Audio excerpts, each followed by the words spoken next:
Glória a Deus.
Precioso Deus e eterno Pai, nós cremos sim, Pai. Cremos porque o Senhor tem nos dado esta fé. Ela não provém de nós, mas diz a Tua palavra que é um dom gratuito de Deus. E o Senhor tem nos dado fé para crer em Tua palavra, Pai. Crer que tudo é possível para aquele que espera, que confia, que crê no Senhor. E aqui estamos nesta noite, Pai, e a única razão de estarmos aqui é porque o Senhor colocou fé em nossos corações para crer que o Senhor estaria e está aqui entre nós, Pai.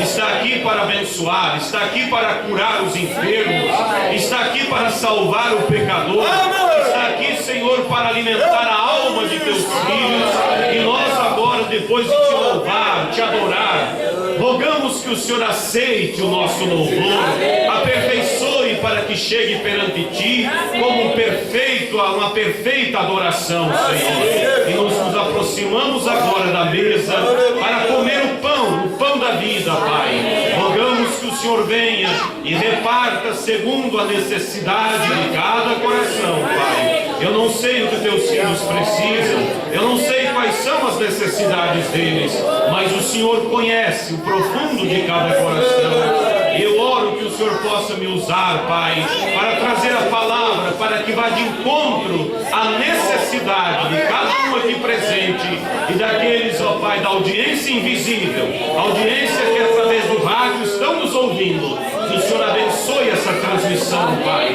e grandes coisas sejam feitas em favor do Teu povo. É o que lhe pedimos, Pai, em nome do Senhor Jesus Cristo. Amém, Jesus. Amém. Louvado seja Deus. Amém. Que Deus continue abençoando a todos. Há uma atmosfera muito boa nesse lugar. Enquanto os irmãos cantavam, eu estava ali pensando assim: há muita fé nesse meio. E por que há fé? Porque há pessoas, filhos e filhas de Deus, que carregam Deus em seus corações. Eu me lembro daquela mensagem que o profeta diz assim, que cada um de nós tem uma parte daquela coluna de fogo em nós. Vocês lembram? Quando o Pentecoste desceu, a Bíblia diz que aquele fogo foi repartido como línguas de fogo entre aqueles que estavam ali. E o profeta diz: cada um de nós leva uma parte desse fogo. E ele disse: quando nós nos reunimos, então nós temos a coluna de fogo por completa. Amém? Por isso há muita fé nesse lugar, porque cada um de vocês trouxeram essa unção que está nos vossos corações para aquecer mais esse fogo. Amém? Deus abençoe o pastor Flávio, Deus abençoe a todos vocês que estão aqui. É um grande privilégio poder estar aqui com vocês. E também saudamos a essa audiência que é invisível aos nossos olhos aqui, mas é visível aos olhos de Deus, né? Aqueles que estão acompanhando através do rádio. Que Deus possa vos abençoar grandemente. E eu quero também transmitir aqui a minha saudação ao irmão Tiago. Onde ele está, irmão Tiago? Lá atrás, né? Deus abençoe. Eu estava ali lembrando, né? Vendo esse movimento aqui tão abençoado, e eu só estava pensando assim, como está o coração do irmão Tiago, né? Ele deve estar muito feliz. e nós estamos felizes, porque a obra não é nós que fazemos. E aí você observando as coisas assim que vão se encaixando, tudo, e você vê assim que Deus tem no seu plano preparado. Somente nós devemos nos entregar nas mãos dele para que ele nos use. Eu creio que há uns 2 anos atrás, é isso, irmão Tiago? Nós começamos um programa de rádio aqui, e Deus já tem nos dado o privilégio de ver os frutos, né? Isso é maravilhoso. E aos ouvintes que estão aqui, que ouvem o programa Você Crê na Bíblia, né? Todas as quarta-feiras, nós estamos ali trazendo a palavra. Eu gostaria que levantasse a mão os ouvintes que ouvem esse programa. Quantos que estão aqui que ouvem o programa? Há algumas mãos, que Deus abençoe. Ali está o pastor, né? Assim, todos os nossos ouvintes, é um privilégio poder ter vocês aqui. E como eu anunciei ali no programa, junto com o irmão Elias, essa manhã, eu disse que os ouvintes que viessem e desejassem levar um presente da nossa parte, você depois procura aí o pessoal aí do pastor Flávio, e eles estarão te dando gratuitamente um DVD, amém? E se faltar, eu não trouxe muitos, eles vão pegar o seu endereço e depois estaremos enviando pelo correio, amém? Então, que Deus abençoe. E o único objetivo desse movimento aqui, irmãos, Deus é nossa testemunha, e dizemos isso para a honra e glória dele. O único objetivo deste movimento é enaltecer e exaltar o nome de Jesus Cristo. Aos ouvintes que ouvem nosso programa, há quase 2 anos estamos anunciando, vocês são nossas testemunhas, que em momento algum nós ocupamos esse horário do rádio para enaltecer uma placa de igreja ou um sistema de homens, mas simplesmente trazer e apresentar a palavra de Deus, porque tudo demais passa, mas a palavra de Deus, ela permanece. Então, o único lugar seguro para nós estar é na palavra de Deus, e é isso que queremos nesta noite compartilhar mais um pouquinho com vocês sobre essa segurança que a palavra de Deus nos dá. Deus abençoe. Eu creio que isso é só o começo de uma grande obra que Deus irá fazer, está fazendo aqui nesse lugar, amém? E quanto a essa campanha aqui, também eu creio que é somente o início. Amanhã tem mais 2 cultos, e eu creio que haverá um coroamento com o poder de Deus, o mover de Deus, curando, libertando, salvando, porque aonde Deus chega, irmãos, Ele sempre faz a diferença, amém? Eu convido a vocês a abrir vossas Bíblias nesse momento, aproveitando que estamos em pé. E também nós sabemos que pelo rádio, né, nós temos também um tempo limitado. Então eu quero ser bem objetivo, não quero tomar muito tempo, mas para isso também eu preciso da ajuda de cada um de vocês. Porque se todos estivermos no mesmo espírito, mantivermos a ordem, então isso ajuda muito o pregador. E Deus com isso nos ajuda a ter facilidade de expressar mais rapidamente aquilo que está em nosso coração, amém? Quantos creem que Deus falará essa noite? Levante sua mão. Amém, nós cremos, porque se nós não crêssemos, nós não estaríamos aqui, amém? Nós não viemos aqui como espectadores, como alguém para dizer, eu vou lá observar o que está acontecendo. Não, nós viemos aqui porque cremos que esse é um movimento de Deus, amém? Não é como um time de futebol que há uma rivalidade, né? Ou outro time está ali, vamos ali para torcer contra. Não, nós aqui temos um único objetivo, Jesus Cristo, amém? E viemos aqui para juntos aquecer esse fogo e trazer a presença de Deus. Vamos ler então Oséias capítulo 4.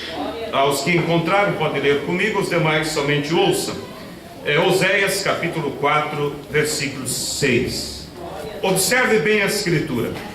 O meu povo foi destruído porque lhe faltou o conhecimento. Veja só, o meu povo foi destruído porque lhe faltou o conhecimento. Porque tu rejeitaste o conhecimento, também eu te rejeitei. Observe um pouquinho.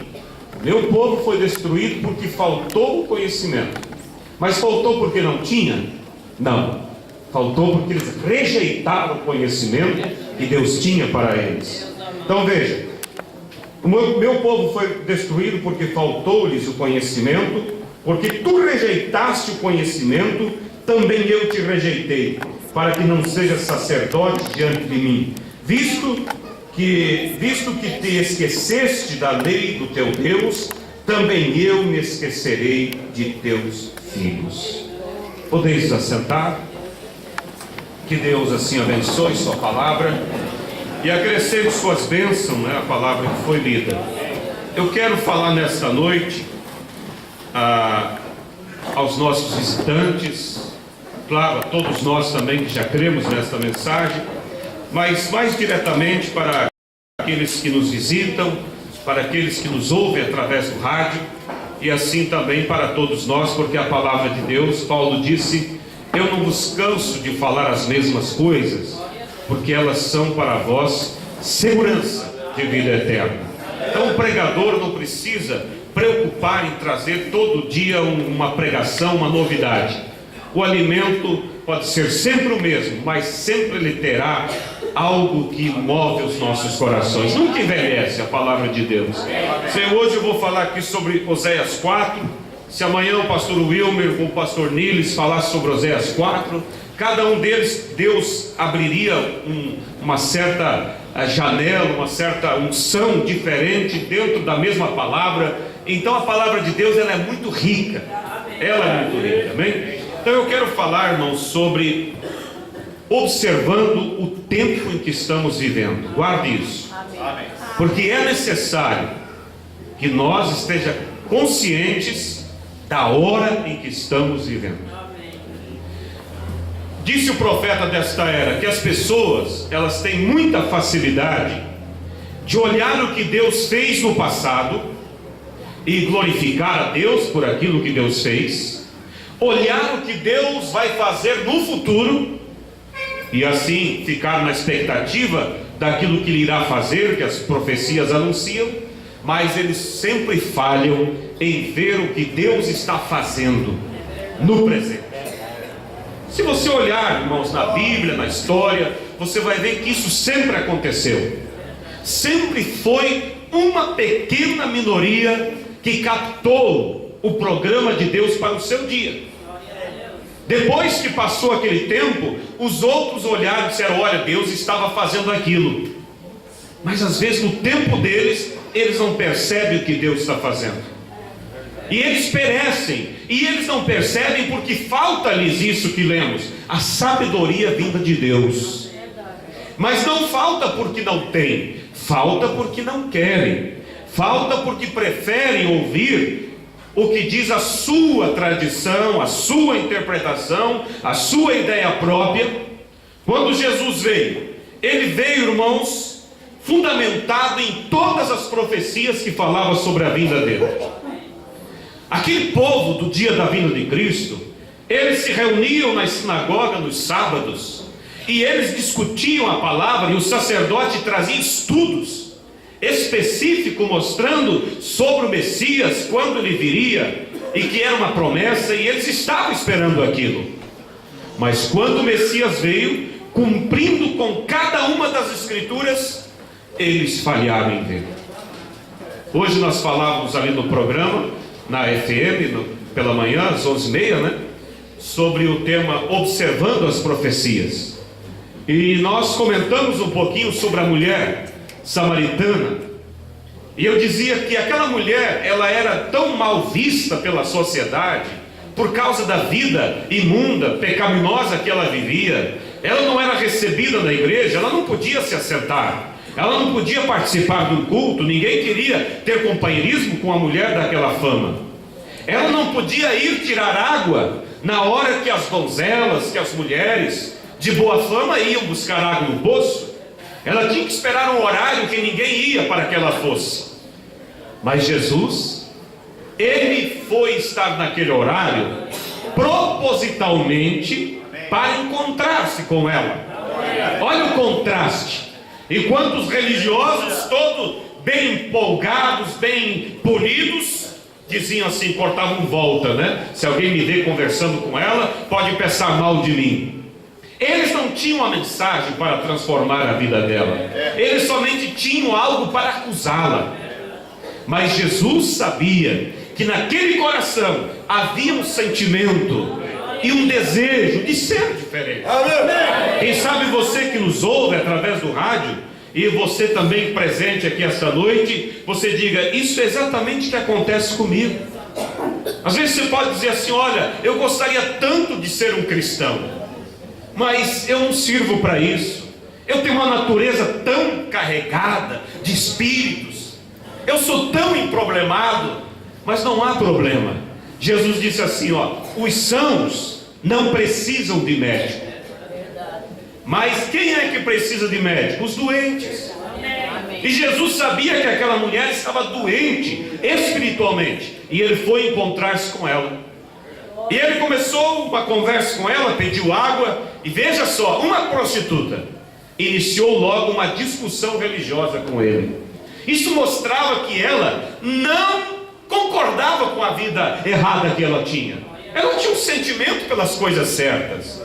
E ela olhou para Jesus e disse: olha, como você, sendo um judeu, pedes a mim, que sou samaritana, para te dar água? Ela disse: vocês dizem que Deus tem que ser adorado no templo, mas nós, os samaritanos, cremos que Deus deve ser adorado no monte. Jesus olhou para ela e disse: nem no templo e nem no monte, mas chegará o tempo que o Pai busca aqueles que o adoram em espírito e em verdade. Em outras palavras, Jesus estava dizendo: nem nesta denominação, nem naquela outra placa, mas chegará o dia que os filhos de Deus adorarão a Deus em sua palavra, comprometidos com as Escrituras. E aí Jesus conversou com ela e disse: faz o seguinte, chama o teu marido e vem cá. Ela olhou e disse: eu não tenho marido. Jesus disse: disseste a verdade, porque tivesse 5, e o que você tem agora não é seu. Naquela mesma hora, quem sabe se ela estava com o cântaro na mão, ela derrubou. Ela olhou e disse: vejo que tu és profeta. Mas que contraste, quando os sacerdotes, os homens que tinham autoridade da Bíblia, quando Jesus revelava o segredo de algum coração, ele dizia: ele é Beelzebul, ele faz isso porque é príncipe dos demônios. E agora ele faz o mesmo sinal diante de uma prostituta, e ela diz assim: vejo que tu és profeta. Por que essa diferença? Porque ela estava olhando para as profecias. Ela tinha lido ou ouvido ler que quando o Messias viesse, ele revelaria o segredo dos corações. E os sacerdotes estavam examinando Jesus pela tradição das suas igrejas, pela teologia da sua igreja. E quando Jesus operava um sinal, eles corriam: vamos examinar. Mas com o quê? Com o estatuto da nossa igreja. E aí ele chacoalhava a cabeça e dizia: não, não pode ser o Messias. O que ele fala não bate com o que nós cremos. Mas a mulher prostituta o reconheceu, porque ela estava olhando para as profecias. Amém? E nesta noite eu creio que estou falando para um povo que tem desejado e tem lutado para olhar para as profecias, olhar para as Escrituras. Jesus disse: vós examinai as Escrituras, porque cuidais ter nelas a vida eterna. E ele disse: e são elas que de mim testificam. Ele não disse: é a religião mais velha ou mais grande ou mais aparente que me testifica de mim. Ele disse: são elas, as Escrituras, que testificam de mim. Então o nosso tema é conhecendo a hora em que estamos vivendo. Aqueles judeus não reconheceram a hora que estavam vivendo. Era a hora mais preciosa, era o momento onde Deus, o Verbo, se fez carne e veio para estar na terra, pagar o preço pelos nossos pecados, irmãos. E eles não viram. Faltou-lhes conhecimento. Não porque não havia, porque rejeitaram, preferiram o conhecimento de suas denominações. E muitas vezes as pessoas dizem assim: ah, mas Deus é amor. Sim, nós sabemos que Deus é amor, mas também Ele é fogo consumidor, diz a Bíblia. Para Ele ser justo, Ele tem que fazer justiça. Se você viaja pela rodovia e diz assim ali, ó, não ultrapassar em determinado lugar, e se você ultrapassa, você não tem um guarda para te multar, ou o guarda está ali e não dá atenção, então a lei não é justa. Porque a lei, para ser justa, ela protege quem obedece e traz juízo quem desobedece. Então a palavra de Deus, ela é justa, por quê? Porque ela protege aqueles que a obedecem e traz juízo sobre aqueles que a rejeitam. A Bíblia diz assim, que a palavra do Senhor não volta para ele vazia. Então a palavra do Senhor, ela sai da boca de Deus e volta para Deus, trazendo algum resultado. Um ou outro. Sabe qual? Salvação ou condenação. Mas Deus, primeiramente, Ele envia a sua palavra com o objetivo de salvar. Mas quando a pessoa rejeita a palavra, automaticamente a mesma palavra vai condená-lo. As mesmas águas que elevaram a arca de Noé, foi as mesmas águas que matou aqueles que a rejeitaram. A mesma palavra que dá vida é a mesma palavra que vai trazer juízo para aqueles que a rejeitam. E nós vemos, por exemplo, voltando um pouco ao tempo de Israel, porque nós estamos falando sobre conhecer o tempo que estamos vivendo. E eu quero tomar a história de Israel como tipo para nós melhor entender a hora que estamos vivendo. Veja vocês que nos dias de Israel, para vocês observar, Deus trabalhava com uma nação. Uma nação. Para aqueles que querem usar a Bíblia para apoiar, estar na política, se alguém nos ouve nessa oportunidade, eles dizem assim, mas Davi era rei. Sim, Davi era rei, sabe por quê? Porque toda a nação era a igreja de Deus. E ele era tanto rei como pastor de Israel. Não é como hoje. Por isso a política, nós como cidadão damos nosso voto, cumprimos a nossa obrigação, mas dai a Deus o que é de Deus e a César o que é de César. Mas lá com Israel era diferente. Toda a nação era a nação de Deus. Deus trabalhava com todo o povo ao mesmo tempo. Quando um judeu fazia uma coisa boa, todo Israel era recompensado. Mas quando um judeu fazia uma coisa errada, todo Israel sofria a consequência. Porque Deus trabalhava com toda a nação. Toda a nação de Israel era como um corpo. Nosso corpo, hoje o irmão Elias falava assim, você nunca viu ninguém andando na rua só um braço andando. Você vai ver um conjunto de membros andando, mas todos esses membros formam um corpo. Não é verdade? E se a tua mão faz uma coisa boa, todo o teu corpo é recompensado. Mas se ela faz uma coisa ruim, teu corpo padece por isso. Israel, então, cada um ali era membros de um corpo chamado a nação de Israel, a qual era a igreja de Deus. E quando um fazia coisa boa, Deus abençoava todos. Mas quando um errava, era como um membro do corpo errando. Todo o corpo sentia febre, todo o corpo sentia o peso daquele pecado.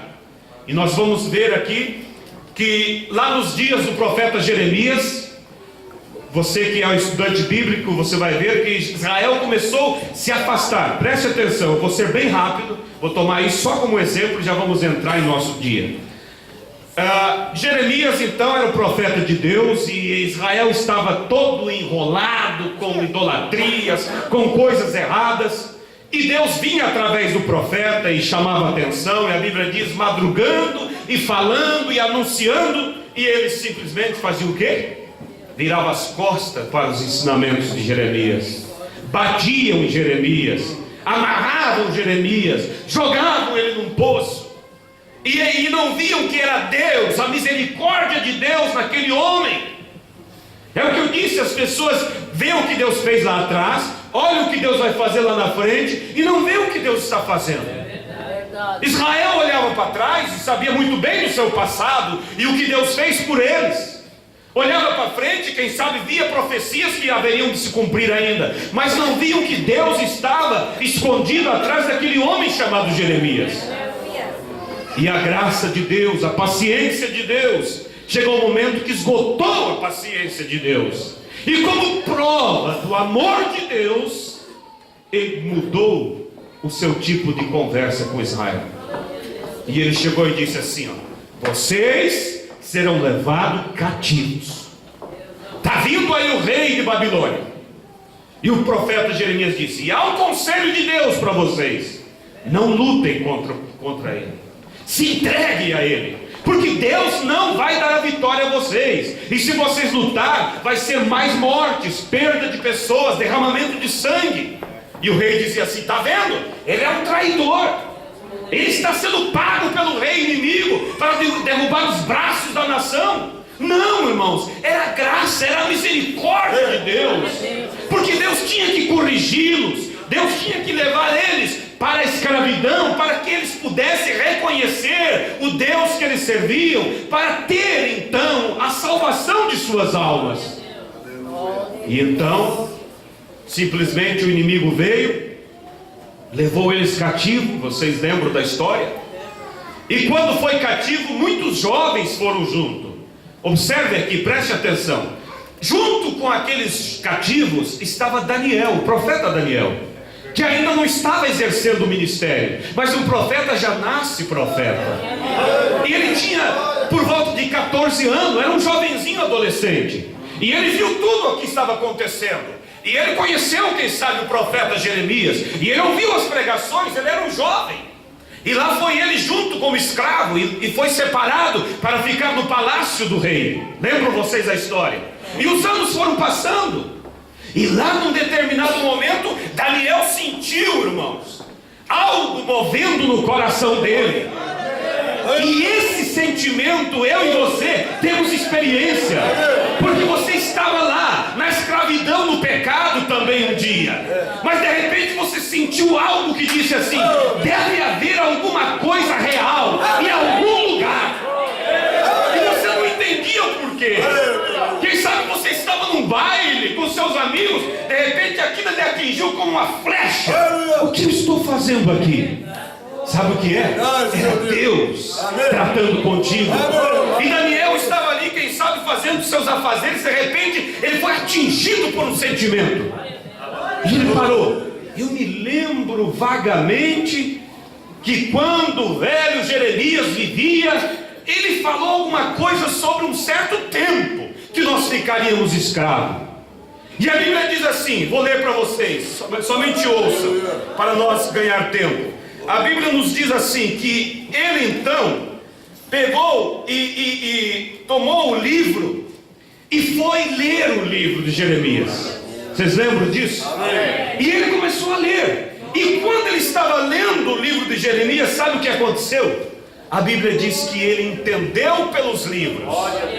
Aqui volta o assunto do que eu estava falando, da prostituta. Por que ela reconheceu Cristo? Porque ela estava olhando para as profecias. Ela tinha ouvido falar das profecias. E ela então entendeu, quando Cristo fez aquele sinal, que ele estava fazendo o mesmo, cumprindo as Escrituras. E Daniel compreendeu pelas Escrituras. Vou ler aqui para vocês. Aleluia. Capítulo 9 do livro de Daniel. Vamos aqui.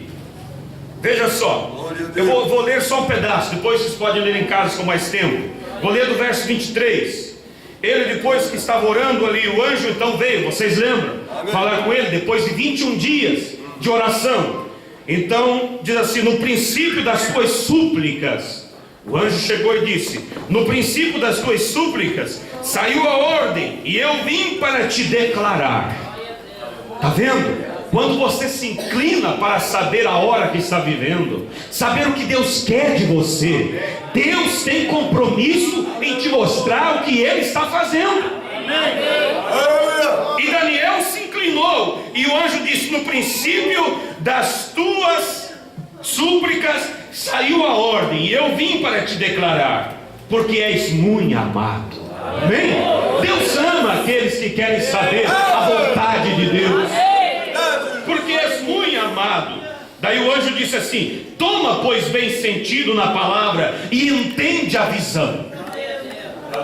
70 semanas estão determinadas para o teu povo e sobre a tua cidade, para extinguir a transgressão e dar fim aos pecados, e expiar a iniquidade, e trazer a justiça eterna, e selar a visão e a profecia, e ungir o santo dos santos. Aí o anjo falou assim, ó: sabe e entende, desde a saída da ordem para restaurar e para edificar Jerusalém, até o Messias, o príncipe, 7 semanas e 62 semanas. As ruas e as tranqueiras se reedificarão, mas em tempos angustiosos. E depois de 62 semanas, será tirado o Messias.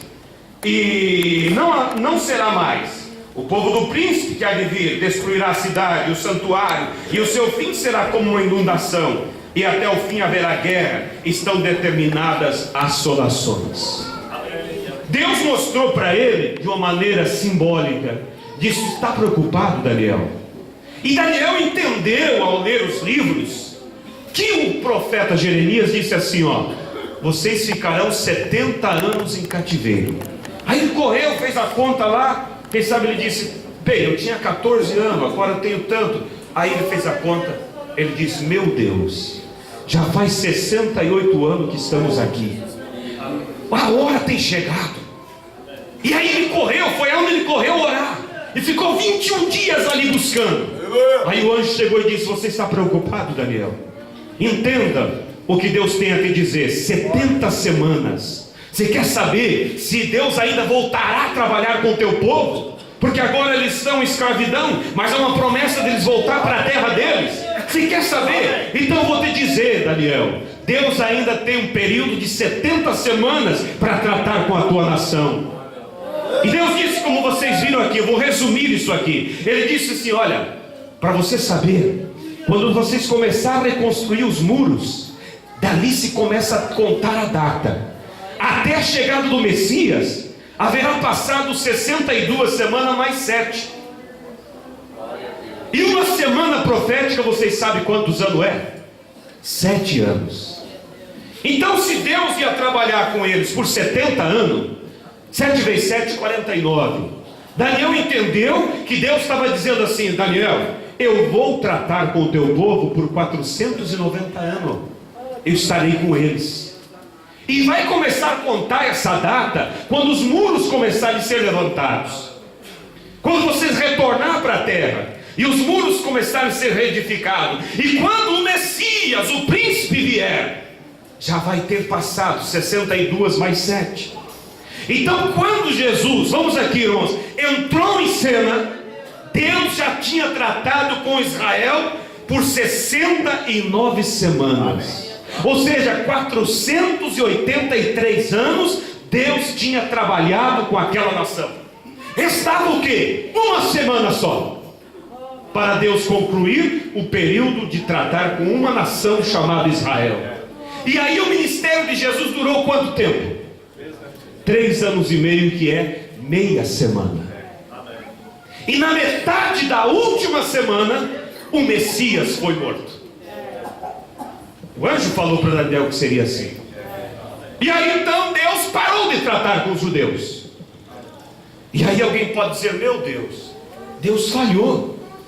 Quase deu as 70 semanas, mas acabou faltando meia. Irmãos, aí está a coisa mais gloriosa na sabedoria de Deus. Sabe por quê? Porque Deus disse assim, que Israel não viu o Messias, porque Deus permitiu que eles fossem cegados, para que o Messias fosse morto, e nós, gentios, que éramos tidos como pagãos, fôssemos resgatados pelo sangue de Jesus Cristo.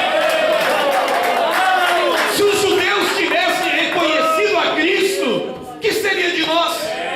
Era o plano de Deus, e tudo estava prefigurado nas Escrituras, porque a Bíblia diz que o Velho Testamento são sombras.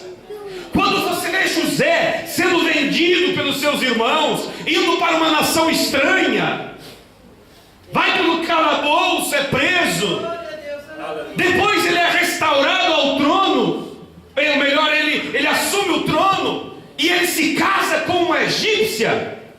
Aquilo era um tipo perfeito do transcurso de Jesus Cristo, que veio para os seus, foi rejeitado pelos seus, como José foi rejeitado pelos seus. José foi parar na cadeia, Cristo foi morto, mas José levantou-se da cadeia e foi para o trono. Jesus levantou-se dos mortos, e José encontrou uma esposa ali no Egito.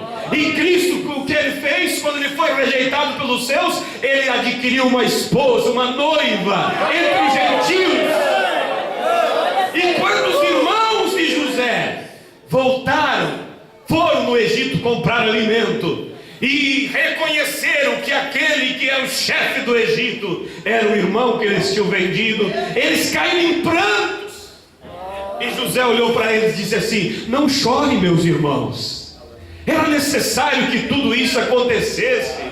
E a Bíblia diz assim, irmãos, que quando a noiva for levada, porque observe aqui, quando José deu-se a conhecer os seus irmãos e disse: eu sou o vosso irmão, sabe o que ele fez antes de dar-se a conhecer? Mandou que todos os egípcios saíssem, deixou sua esposa no palácio e veio ele se apresentar para os seus irmãos. É o que Cristo vai fazer daqui a uns dias. Ele levará sua noiva para o palácio e ele descerá para os judeus e ele irá dar-se a conhecer. E a Bíblia diz que os judeus olharão, isso é Bíblia, eles olharão para as mãos de Jesus e vão ver os sinais dos cravos. E eles dirão assim: aonde foi que tu adquiriste essas feridas? E Jesus dirá assim: na casa dos meus amigos. A mesma coisa que José disse: eu fui entregue por vocês. E quando Jesus dizer assim: na casa dos meus amigos, diz a Bíblia que aqueles judeus chorarão amargamente, com medo. E Jesus dirá assim: não chores, era necessário que tudo isso acontecesse. Eu precisava encontrar uma esposa, uma noiva, redimir ela, e era necessário que vocês me abandonassem, me levassem à cruz. Então o que aconteceu? Na metade da última semana, eles mataram o Messias. E Cristo, Deus virou as costas para Israel. E já fazem quase 2000 anos que Deus não trata mais com eles. Nunca mais houve profeta entre eles. E o Evangelho veio para nós. E Deus começou, para Israel, ele estipulou 70 semanas, que somando 490 anos. Mas para nós, ele não estipulou uma data numérica, mas ele estipulou um espaço, um chamado as 7 eras da igreja. Isso é tudo na Bíblia. Eu trouxe esse gráfico. Inclusive, eu estava orando antes de vir para cá hoje pela manhã, e enquanto eu estava ali ajoelhado, eu vi assim esse gráfico, e eu entendi que Deus queria que eu trouxesse. E os irmãos que são da mensagem já conhecem, mas quem sabe muitos visitantes aqui, você não entende o que significa aquele castiçal. Você de repente não entende aquela cruz, aquelas estrelas, aquelas bolas que tem ali. Mas eu vou ler rapidamente para vocês aqui. E depois vocês podem procurar o pastor Flávio e se assentar com ele. E ele vai nos apresentar com detalhes isso, que agora nós vamos passar rapidamente por cima, amém? Em Apocalipse, João, olha só, João, ele disse assim, veja só: e eu, João, escute bem, eu estou procurando ser o mais rápido possível, não quero cansar vocês. E eu, João, que também sou vosso irmão e companheiro na aflição e no reino e na paciência de Jesus Cristo, estava na ilha de Pátimos por causa da palavra de Deus e pelo testemunho de Jesus Cristo. Olha só: e eu fui arrebatado em espírito no dia do Senhor, e ouvi de trás de mim uma grande voz como de trombeta, que dizia: o que vês, escreve.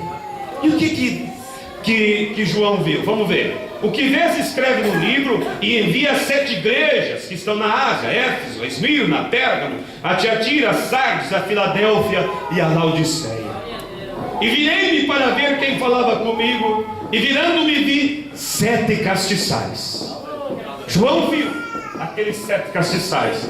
Para quem não conhece, aquilo ali estava no templo em Israel, aonde havia azeite dentro dele. Cada um daqueles castiçais era acendido a chama para iluminar o templo.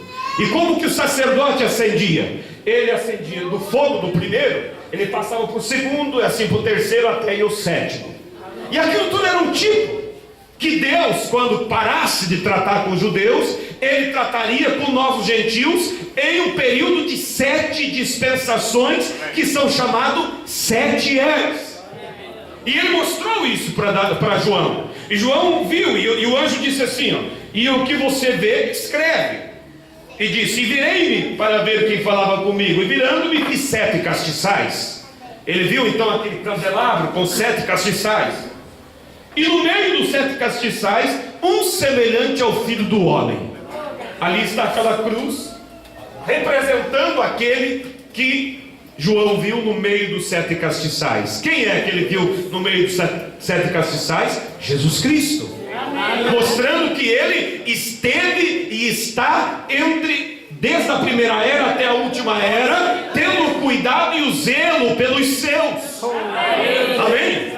João disse, e ele viu os 7 castiçais, e viu um semelhante ao Filho do Homem, que estava no meio dos 7 castiçais, vestido até os pés com veste comprida, e cingido pelo peito com cinto de ouro. E a sua cabeça e cabelos eram brancos como lã branca, como a neve, e os olhos como chama de fogo, e os seus pés semelhante a latão reluzente, como se tivesse sido refinado numa fornalha, e a sua voz como a voz de muitas águas. E ele tinha na sua destra 7 estrelas. Ali você viu aquelas 7 estrelas. Estava na mão daquele que estava no meio dos 7 castiçais. Vamos entender o que significa tudo isso. E ele tinha na sua destra 7 estrelas, e da sua boca saía uma aguda espada de 2 fios, e o seu rosto era como o sol quando na sua força resplandece. E eu, quando o vi, caí aos seus pés como morto. E ele pôs sobre mim a sua destra, dizendo-me, não temas, eu sou o primeiro e o último. Quem é o primeiro e o último? É o Senhor Jesus Cristo, o grande Elohim, o grande eu sou. Amém? E o que vive e fui morto, mas eis aqui estou vivo para todos sempre. Amém. E tenho as chaves da morte e do inferno. Escreve as coisas que tem visto, e as que são, e as que depois dessas hão de acontecer. O mistério das 7 estrelas que vistes. Não é eu que estou dizendo aqui, é próprio Cristo dizendo para João. O mistério das 7 estrelas que viste na minha destra, e os 7 castiçais de ouro. As 7 estrelas é o que? É os anjos das 7 igrejas. E os 7 castiçais que viste são as 7 igrejas. Então ali João estava vendo em símbolos o percurso que o evangelho faria entre os gentios, começando com a primeira era, que foi chamada a era de Éfeso. Não sei se todos podem ver, provavelmente não, está longe, né? A era de Éfeso começou no ano 53, quando o evangelho foi levado por Paulo aos gentios, e durou até o ano 170. E o anjo, porque Jesus disse aqui, ó, as 7 estrelas que você está vendo são os 7 anjos, e os 7 castiçais são as 7 igrejas. Alguém pode dizer, não, calma aí, essas 7 igrejas eram igrejas que havia lá no tempo que a Bíblia foi escrita na Ásia. Sim, havia 7 igrejas lá, literalmente, mas Deus usou o nome delas para tipificar as eras futuras, porque a cada uma daquelas cidades, tudo que acontecia ali era um tipo perfeito das eras futuras. Nós poderíamos falar sobre cada uma delas, mas não vamos ir mais direto. Por exemplo, a última era, que era de Laodiceia. A cidade de Laodiceia naquele tempo era uma cidade de ciência, muitos cientistas, muitos médicos. A palavra Laodiceia significa direito dos povos, e foi uma cidade que foi destruída por um grande terremoto. Um tipo perfeito desta última era, que é uma era científica, uma era dos direitos humanos, direito das mulheres, direito das crianças, direito disso, direito daquilo, e um tipo de um mundo, de uma era que vai terminar com um grande terremoto no final. Então tudo se fecha, irmão. A Bíblia, ela é tão perfeita, porque ela é a expressão do próprio Deus. Amém? Então vocês entenderam? Quando Deus parou de trabalhar com os judeus, porque eles o mataram, ele voltou-se aos gentios e estipulou um espaço de 7 eras, começando com a primeira era, Éfeso. no ano 53, o pastor está mostrando ali. Depois em Esmirna, do ano 170, durou até o ano 312. Qual foi o mensageiro daquela era? Irineu. Depois veio a terceira era de Pérgamo, do ano 302 ao ano 312 ao ano 606. Qual foi o mensageiro? Martim. Depois nós vemos a era de Tiatira, que começou no ano 606 e foi até o ano 1520. E o mensageiro dessa era foi Columba, o anjo desta era, que Jesus disse para João: as 7 estrelas que viste são os 7 anjos enviados às 7 igrejas. Depois nós vemos ali, primeira, segunda, terceira, quarta, quinta era, a era de Sardes, que durou do ano 1520 até 1750. Já próximo de nós aqui. E o mensageiro foi o quê? Lutero. Aonde Deus começou a restaurar aquilo que o sistema católico tinha jogado fora. Deus começou uma restauração. Isso daria outro tema. Depois nós vemos a sexta era de Filadélfia, que começou em 1750 e foi até o ano 1906. E o mensageiro dessa sexta era foi Wesley, o anjo da sexta era. E agora nós estamos na última era, que começou em 1906 e terminará com o arrebatamento, quando a noiva será arrebatada. E o mensageiro desta última era é o último mensageiro e o último profeta também da igreja gentílica, porque são 7 anjos, mas dos 7 tem 2 profetas, um no começo, Paulo, e um na última era. Os demais somente são mensageiros. E o que eu estou dizendo aqui, irmãos e ouvintes, não é invenção de uma teologia, isso é Bíblia. Você vai a Malaquias capítulo 4 e você vê ali Deus dizendo assim: eis que eu vos envio o profeta Elias, antes que venha o grande e terrível dia do Senhor. É Bíblia, não podemos negar. E todos nós sabemos que o grande e terrível dia do Senhor é o dia que Ele vier para buscar a sua noiva. Será um grande dia para aqueles que subirem, mas um terrível dia para aqueles que ficarem. E por que Ele enviaria um profeta? Ele disse: e Ele converterá o coração dos filhos de volta aos pais. Por quê? Quem é nossos pais da fé, você sabe? É os apóstolos, a igreja primitiva, que batizava conforme nós vemos em Atos capítulo 2, versículo 38, que tinha doutrina correta, recebida diretamente do Espírito Santo no cenáculo. Mas com o passar do tempo, o sistema dos homens foi tirando a doutrina correta e substituindo por suas teologias. Mas Cristo vem agora para buscar uma noiva. E eu quero dizer a vocês, a noiva que Ele vai arrebatar agora tem que ser exatamente como a noiva que Ele deixou lá na primeira era.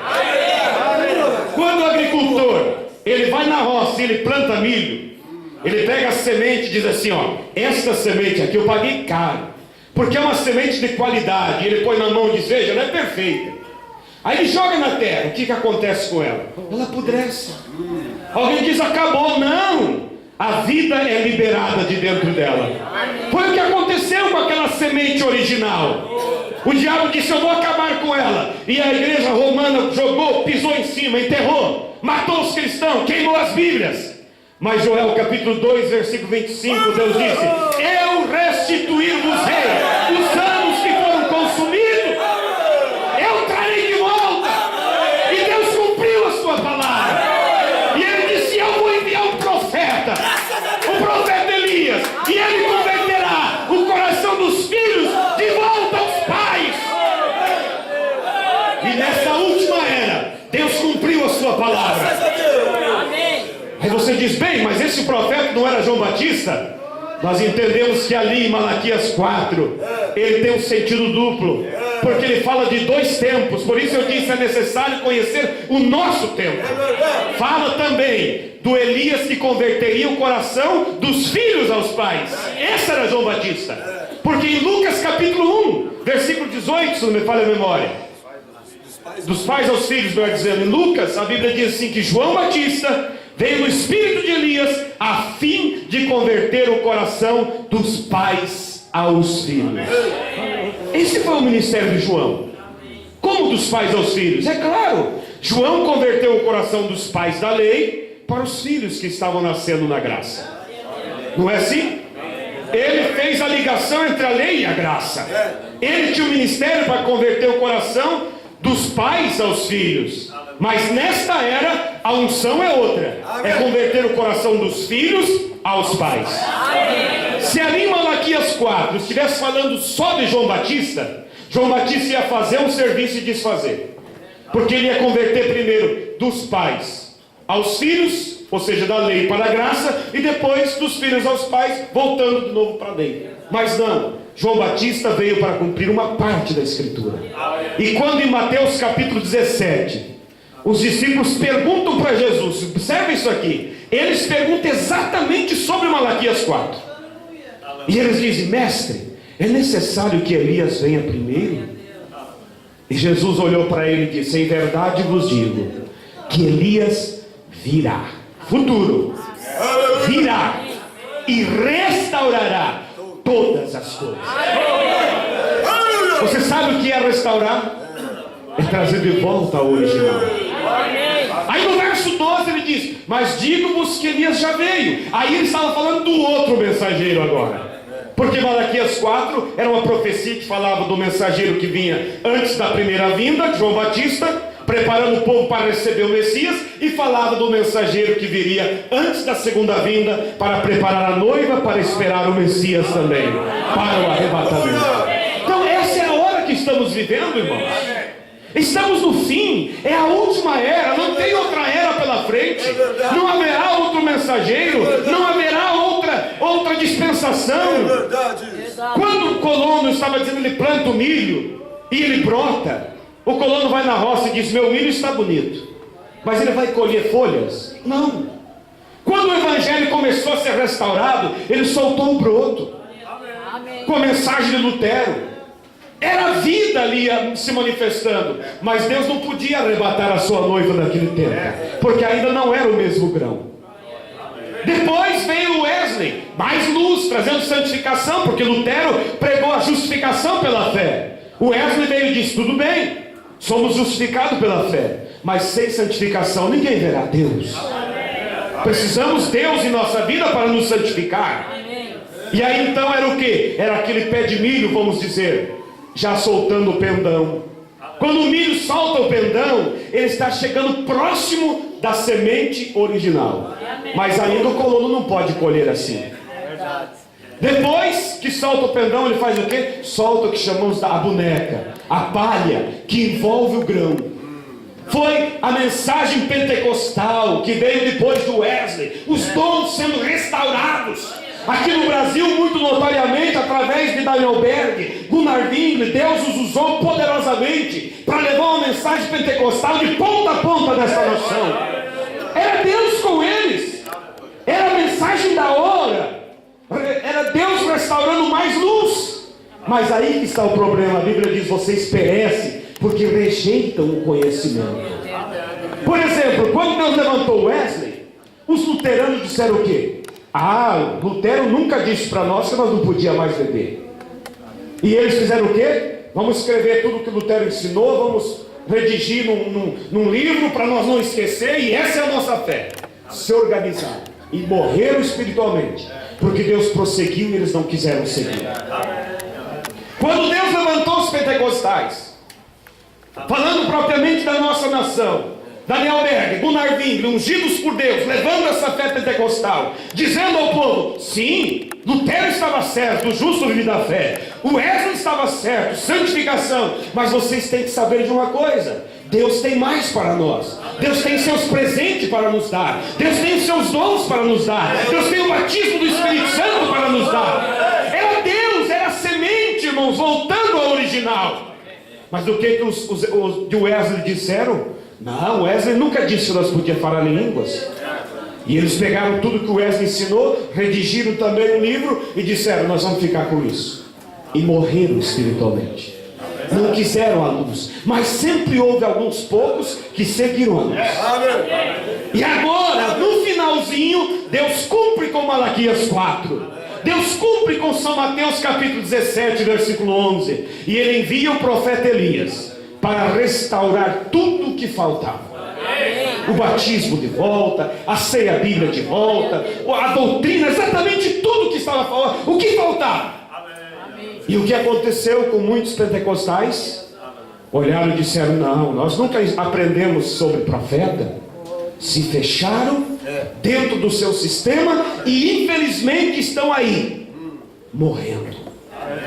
O pastor Wilmer hoje falava assim, achei muito importante. Ele diz: há pessoas que dizem assim: ah, mas a mensagem que vocês pregam é muito difícil de obedecer, é muito severa. Ele disse assim: não é que a mensagem que pregamos é severa, é que os sistemas denominacional recuaram para trás, se afastaram longe da verdade, e aí eles olham para a verdade e acham muito difícil.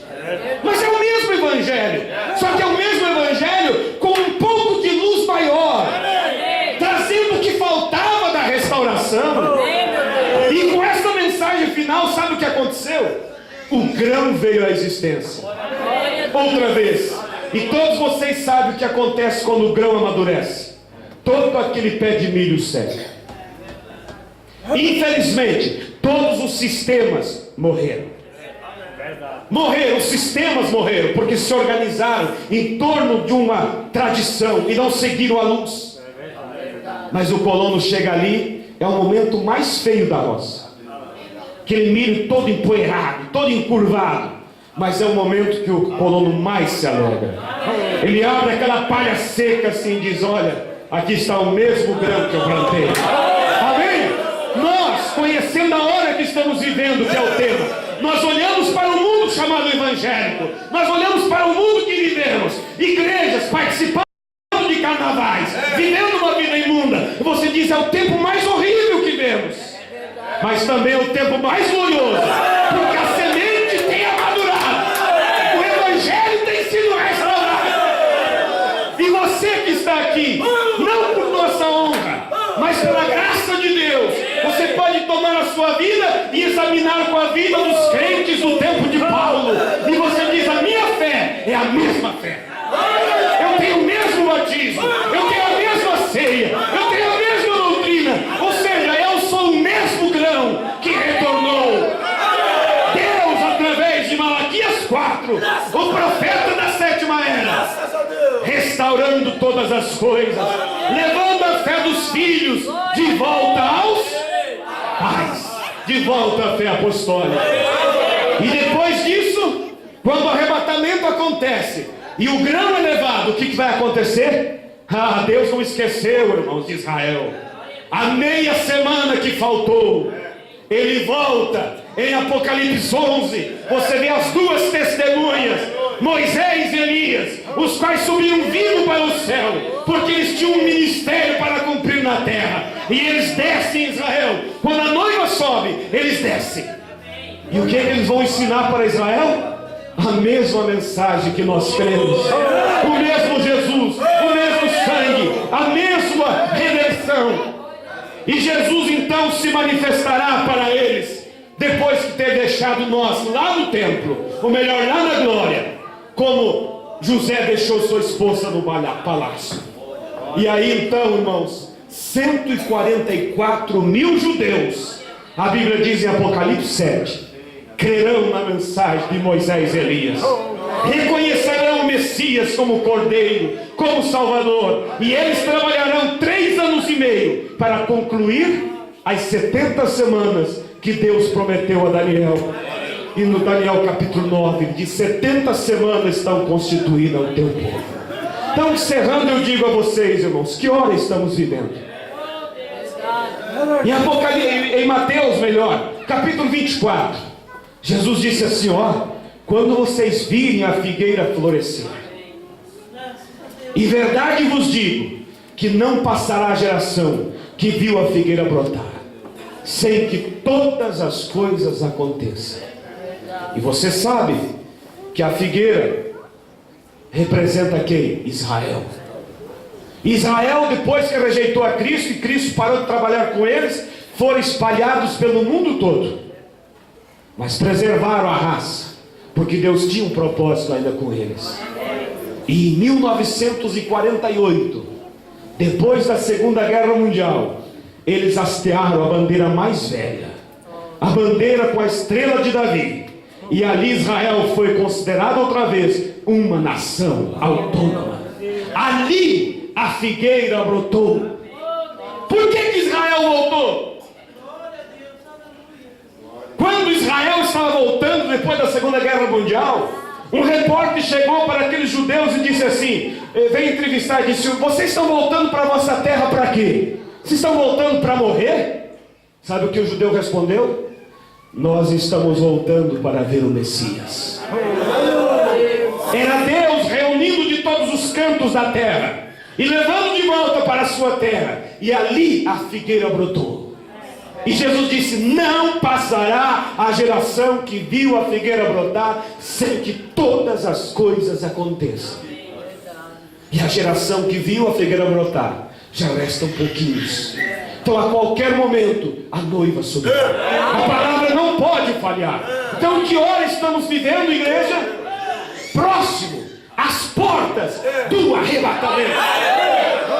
Deus enviou o seu último mensageiro. A última mensagem, a mensagem de restauração, já foi por todos os cantos da terra. E tem reunido uma noiva, chamando ela de todo o sistema do homem, e trazendo para onde? Para outra religião, outra denominação, não. Porque nenhum mensageiro, nenhum profeta veio para elevar o seu nome ou para criar um sistema, mas sempre eles vieram para apontar Cristo. João Batista, quando veio para preparar o povo para a primeira vinda, ele nunca apontou para si, mas ele apontou para quem? Eis aí o Cordeiro que tira o pecado do mundo. Uma vez, pastor Flávio, falando para uma certa pessoa de uma denominação, mostrei pelas escrituras com calma, disse para ele, lemos junto, que a Bíblia diz que Deus enviaria um profeta. Ele disse, em outras palavras, está certo, não tem como negar, mas o irmão Brano não é. Agora, alguém diz, mostre-me o nome Brano na Bíblia que eu creio. Irmãos, nunca o nome é registrado antes do nascimento. João Batista foi prometido lá no Velho Testamento, mas ele recebeu o nome João quando ele nasceu. Lá havia a profecia que dizia que ele seria a voz do que clama no deserto. E como que Israel, aqueles poucos, identificaram e creram e disseram: esse aqui é o mensageiro que veio preparar nossos corações para receber o Messias? Porque eles viram na vida de João cumprindo-se o que as Escrituras prometiam. Então, irmãos, eu digo, a hora que estamos vivendo, Deus está preparando uma noiva para o arrebatamento. Deus enviou o seu profeta, Deus enviou o seu mensageiro. Nós cremos que ele é o profeta enviado por Deus. Por quê? Porque na vida dele se cumpriu o que a Bíblia diz que o Elias faria. Apocalipse capítulo 10, versículo 7. Na voz do sétimo anjo se cumprirá o segredo de Deus. E os segredos de Deus, o Apocalipse, os selos foram abertos, revelados através desse mensageiro. Se cumpriu o que a Bíblia diz, que ele restauraria todas as coisas. Alguém diz, vocês seguem um homem? Não, nós seguimos uma mensagem. Nós seguimos uma mensagem, a mensagem de Paulo, de Pedro, de João, de todos aqueles que estavam ligados a Deus e cumprindo o ministério enviado por Deus. Então, irmãos, eu digo, Deus está. Que hora estamos vivendo?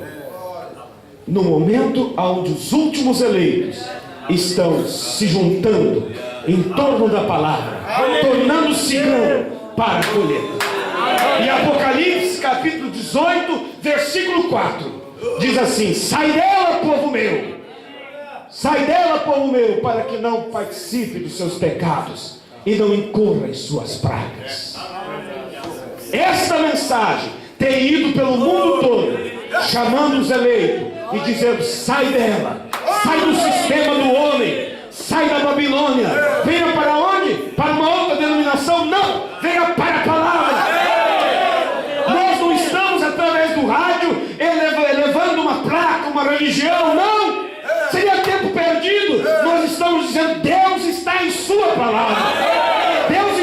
mensageiro não para criar mais uma denominação, mas para dizer: há uma mensagem, há uma verdade, volte para as Escrituras.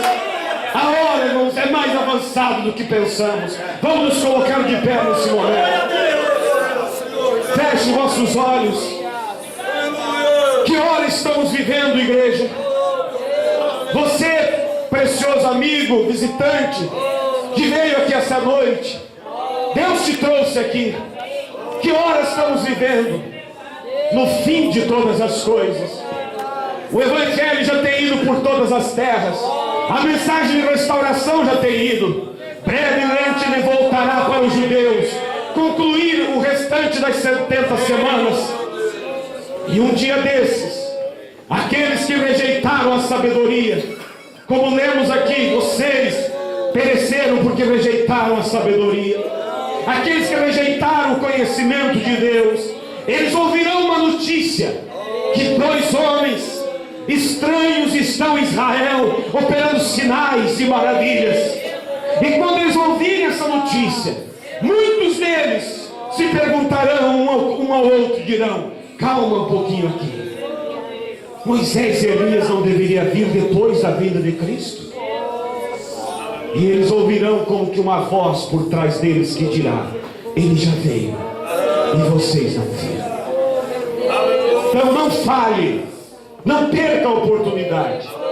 Eu quero, enquanto a igreja toda está de olhos fechados, eu não posso deixar de dar a oportunidade. Se alguém entre nós que sente que você, por algum tempo, Deus estava trabalhando com você, como trabalhou com Daniel, quando Daniel sentiu aquele impulso para ir e analisar nos livros para ver que tempo estavam vivendo.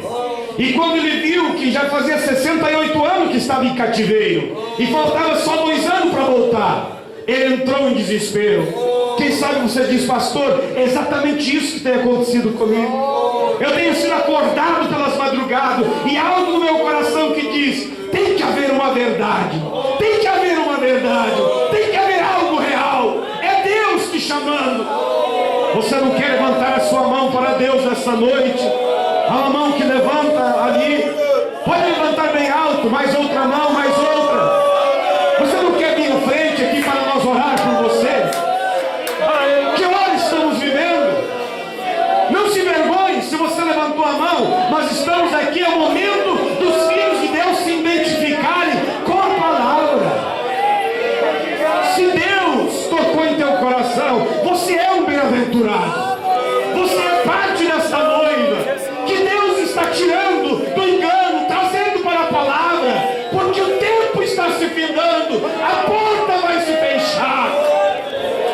Há mais alguém? Temos 4 pessoas aqui. Eu convido a igreja a permanecer orando. É nesse momento que o diabo tenta segurar as pessoas. Você não quer vir aqui dizer: Senhor, me ajuda, Senhor, a compreender a hora que estamos vivendo. Eu não quero ficar fora do seu plano. Oh, irmãos, quantos que não reconheceram a mensagem de João e não puderam reconhecer o Messias?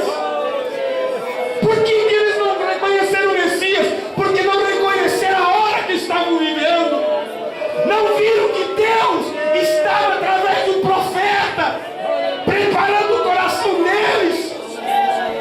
Hoje a humanidade não vê que Deus tem cumprido a sua palavra, tem enviado o seu mensageiro na última era, com a mensagem de restauração, levando a noiva de volta aos princípios da igreja primitiva. Porque Deus arrebatará um povo especial, zeloso e de boas obras, um povo que está posicionado na palavra. Há mais alguém que gostaria? Deus está tocando em seu coração.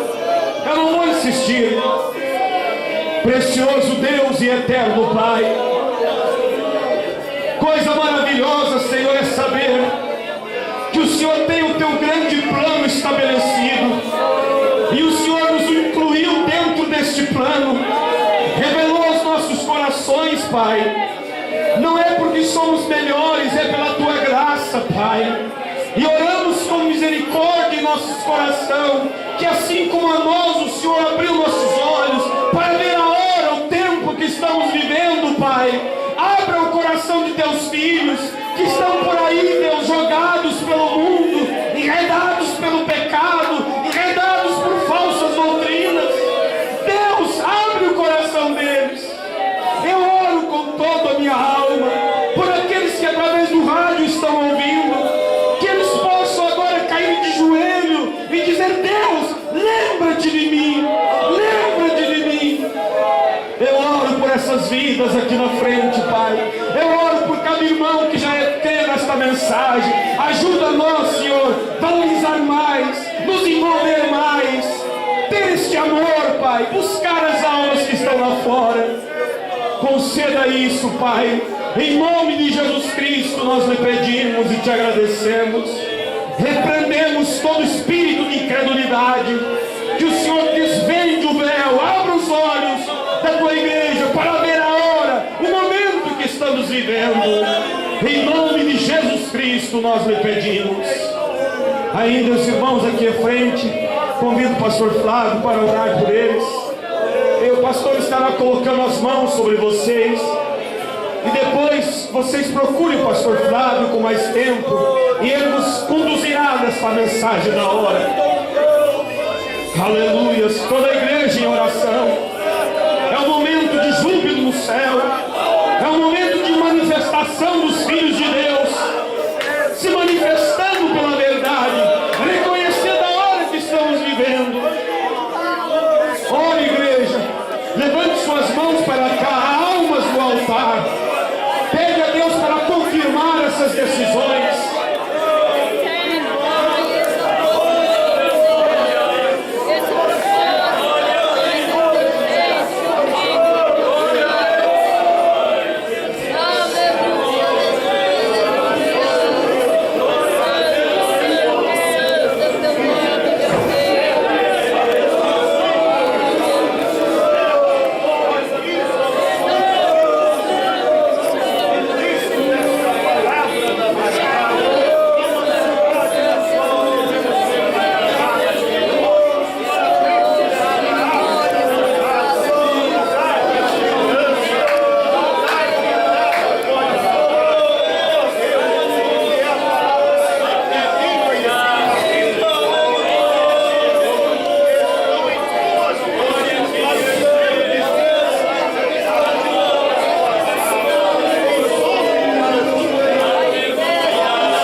Vocês ouvintes que pelo rádio nos escutam, você que Deus tocou em seu coração, venha amanhã, esteja aqui no endereço e venha para ouvir mais desta palavra. E aos irmãos que vieram ao altar, dando esse passo tão importante, o passo mais importante da sua vida, que Deus nos abençoe.